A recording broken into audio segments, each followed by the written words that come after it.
The Lifestyle Show, presented by Selena Mackenzie.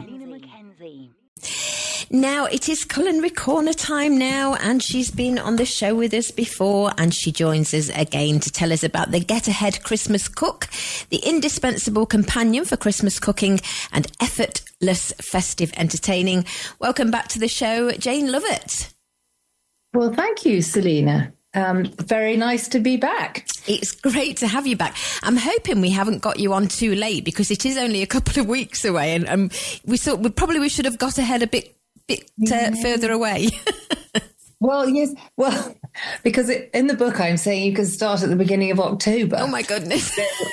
So we might be a bit behind. But then, you having said that, I've been going around the country doing demonstrations and bossily telling everyone else what they can be doing now to get ahead, which means that because I haven't been at home, I'm miserably behind myself. Bless you. What's the secret? Is it to plan? Is it to make checklists? Or is it literally to get ahead by batch cooking and freezing, I guess? Yes, well, I think it is. I think it's a bit of both. I think definitely planning. I think it's grabbing a few minutes when you've got them.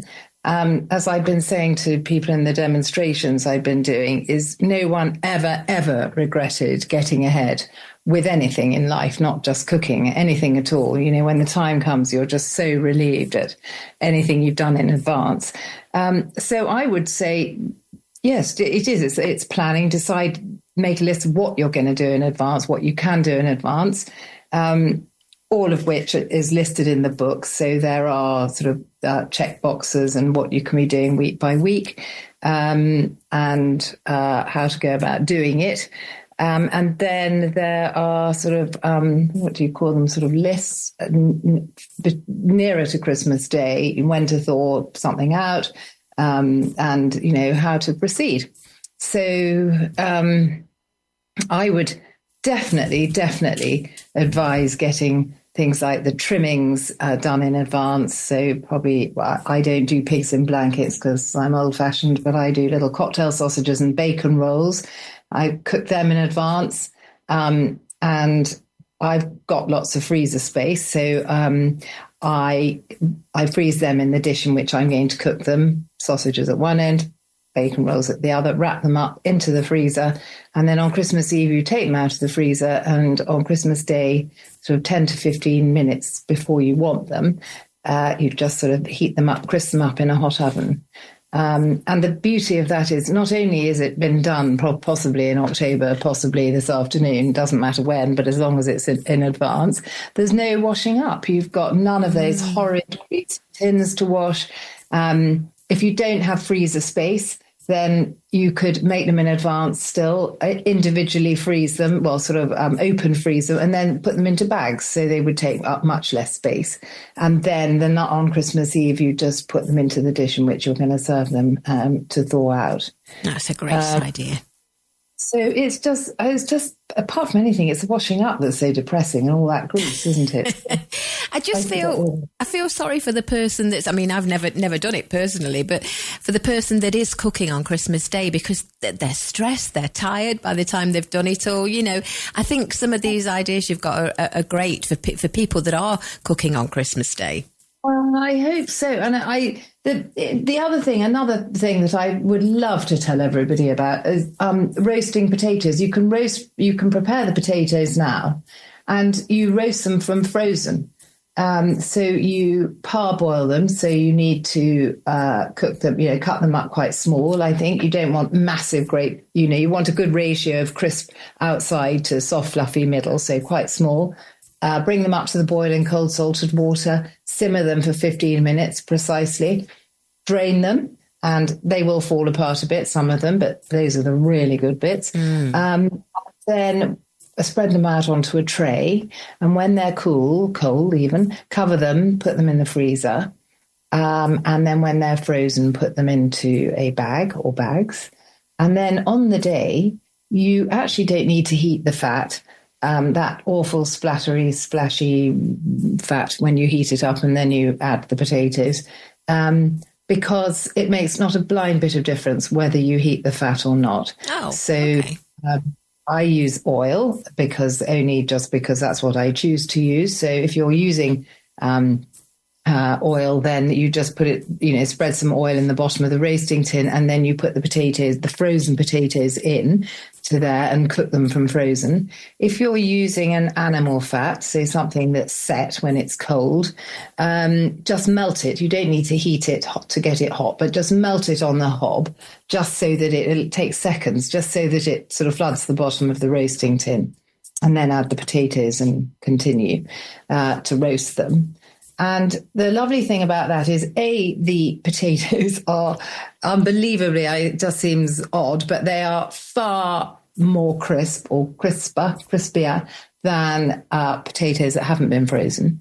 And I say, therefore, they're a lot better. But I think the reason for that is that in the freezer, they lose moisture, and therefore they crisp up better. And the other good thing is they only take 45 minutes to cook, so they cook quicker. That's excellent. So, yeah. No, I love it when the potatoes all break up and they're all like crispy on the bits that have broken. Those are the best bits, aren't they?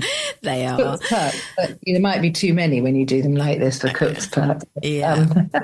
So, and the other thing is just about getting ahead. When you were saying about the person doing the cooking, it's a bit of a stress and a strain. And it's in the book. All of this is in the book. But meat and poultry need to rest. They need a long, long rest. And as long as you cover a turkey, take it out of the tin, put it onto a cold plate. As long as you cover it with really heavy bath towels, not just little tea towels, but, 2 or 3 heavy bath sort of bathing towels, not even in a warm, just in the kitchen somewhere, just not in a draft, basically, but it doesn't have to be in a warming sort of cupboard or anything.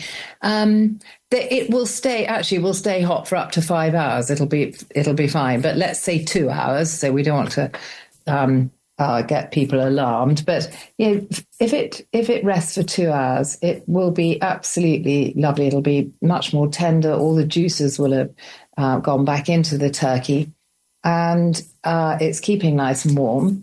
And then that means you've got 2 hours spare or left.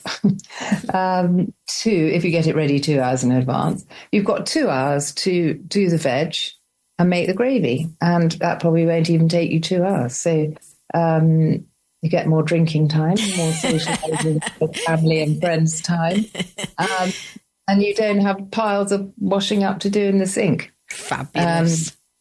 And apart from Christmas cake, which we know you're supposed to make months in advance, are there some desserts that you would do and way ahead of time? Yes, well, there are definitely. In the book again, there's a cinnamon.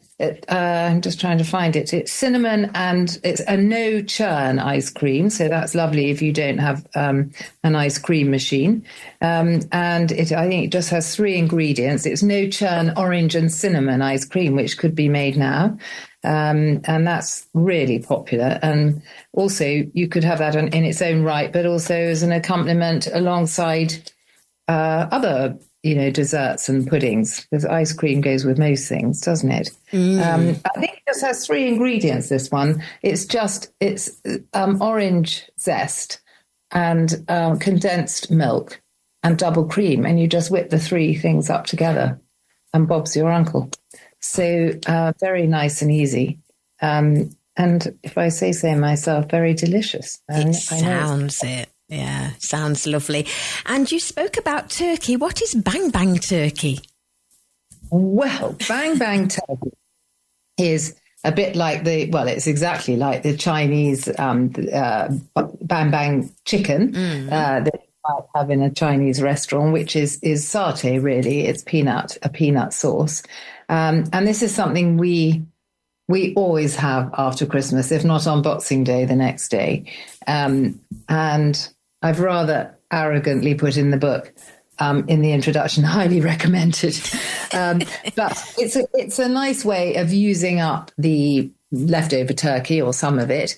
And really, and what I like about it is, because I like to keep Christmas Day traditional. I don't want garlic and funny spices, and not funny, but I don't want spices. I just want a straightforward roast. Yeah. And then after that, I think between Christmas and New Year, I just love to have all the different flavors and with the leftovers. So this is a case in point. But the nice thing about the Bang Bang turkey is that the sauce can be made before Christmas, and the sauce is peanut butter. It's all store cupboard. I've tried in the book to make all the Christmassy the recipes for over the Christmas period store cupboard, because nobody wants to shop between Christmas and New Year.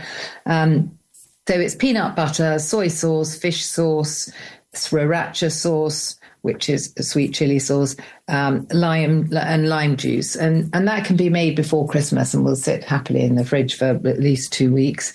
And then for the rest of it, it's noodles. I use rice noodles, which again are store cupboard. They just need to be reconstituted for however long it says on the packet, usually 2 to 5 minutes in boiling water.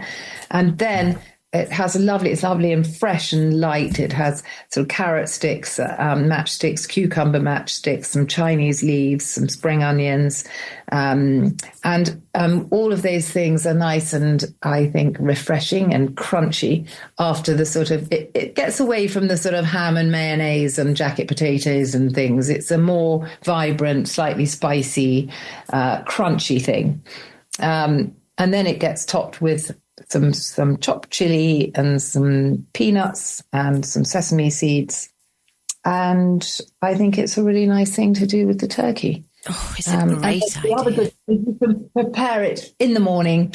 You can make a whole lot in advance and it will just sit happily till you want it. So we like it for that as well. Yeah, you do. You do get lots of leftovers, don't you? And people tend to make a bubbling squeak or a turkey curry. That's just something different you've just suggested. Yes, well, it is a little bit different. And as I say, store cupboard. So, even if you haven't had time or the inclination to make the sauce in advance before Christmas, it's dead easy over Christmas, when you're after Christmas, when you're making it, because it's all out of a jar. Well, it literally is all out of a jar, apart from the lime juice. Yeah. Yeah, great. Well, it's not too late for our listeners to buy the Get Ahead Christmas Cook, the indispensable companion for Christmas cooking and effortless festive entertaining. You can even buy it as a gift for somebody this year and then they can get ahead in October next year. It's by Jane Lovett, who we're chatting to now. And as always, we're selling it on our website, tre.radio. Jane, do you have a website as well? I do. It is janelovett.com. Simple as that. Well, as always, it's lovely to chat to you. I hope you have a wonderful Christmas. Well, thank you. And you too. And to all your listeners. Thank you, Jane. Take care. Bye-bye. Thank you. Bye-bye.